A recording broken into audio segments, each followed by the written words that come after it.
I'm delighted to say that I'm now joined by a business leader to help us work through some of these questions. That is Mr. Hubert Sagnières, who is CEO of Essilor International, and he joins us around the desk here. Pleasure to have you on the show. Hi. We've been discussing throughout the show just how much political risk there is in Europe at the moment. Essilor is headquartered in France. I know you have a global footprint, but given what appears to be a crisis of confidence in European leaders, but elsewhere around the world as well, when it comes to the politicians, what does this mean for confidence among business leaders such as yourself? Well, we need trust, we need calm, we need confidence in the economy. People need to rest.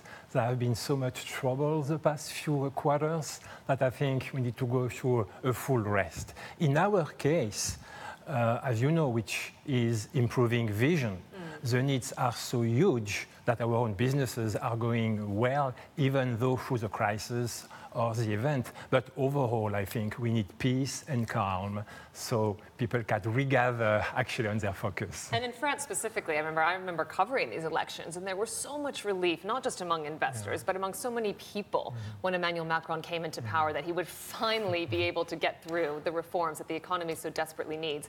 Given what we've seen there lately with the amount of protests, is this a significant setback for the French economy? We have a great president. I think the best president for the past 15 years. But all of us in business or in politics, we need time. We can't build or change things in a minute or in a month. So we need a lot of time to accomplish business reforms, merge, like mine with Luxottica, or actually reforms in the country.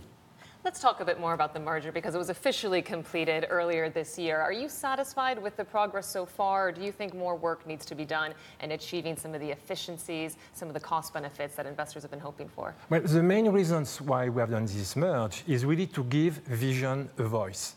If today you're giving me a mic and you have actually welcomed me in your show, it's because you have perceived the importance of vision. When Essilor was alone making lenses, millions of lenses, or Luxottica on its sides, we did not have an industry with a strong voice.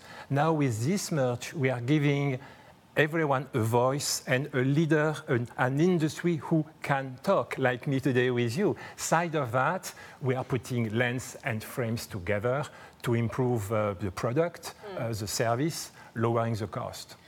Tell me a bit more about the cost, because as you mentioned, bringing lens and frames together is a real benefit here when you talk about the supply chain. Given what we've seen in the way of trade tensions already, tariffs, are you seeing a direct impact when it comes to input costs for your products?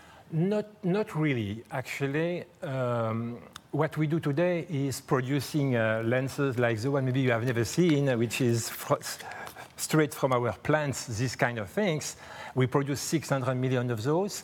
Half of them are produced in big mass manufacturing plants, Asia, Latin America, France, US.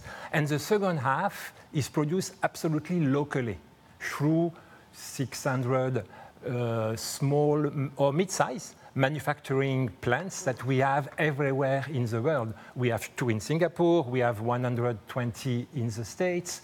So we're able to monitor the influence of cost or political decisions on any type of trade. You don't have a manufacturing facility, though, in China, do you? Because I know China is a huge market for you. We are producing roughly 200 million lenses of this type in China. Another 200 in between Thailand, Philippines, Laos, and the rest US and Europe. And given that you have been in China for quite some time, I mean, do you think some of these concerns around intellectual property, because I know how important R&D is to your business, are valid? Would you like to see China make more changes on this front? Yeah, always, of course. But honestly, since actually 20 years I've been in China, it has improved a lot. Absolutely. I think their government is listening to those kind of things much more. Have you seen any impacts from the Chinese consumer? Because I know a lot of your business is dependent on that growing middle class, the growing premium market, even for some of your products. I mean, have you seen any negative impacts in light of either the slowdown there or the trade tensions? No. The biggest issue in visual health in China is myopia. Myopia is moving and growing extremely fast. So 600 to 800 million people are myopic in China. High myopia is a real danger for the health, so they need to correct their vision to have a better life. So no, we have not seen any impact at all, in fact. More the opposite because of the trends.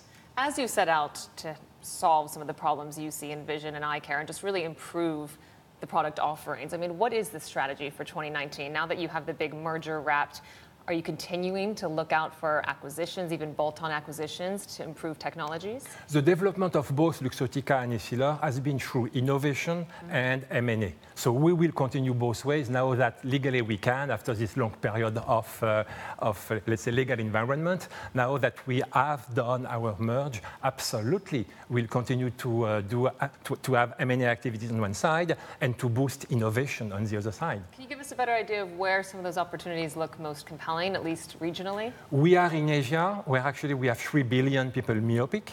Myopia is endemic, it's moving very fast. Slowing the growth of myopia is extremely important to avoid having too many high myopic people. Right. You can live with contact lenses, with frames, when you have a small myopia. When you have a high myopia, your health is more in danger. All our innovation in Asia is focused on slowing down the progressions of myopia. Well, thank you very much, sir, for My joining pleasure. us today and talking a bit more about the business, but also your efforts with myopia. I appreciate it. Thank you. That is Hubert Sagnières, CEO of Essilor, with me.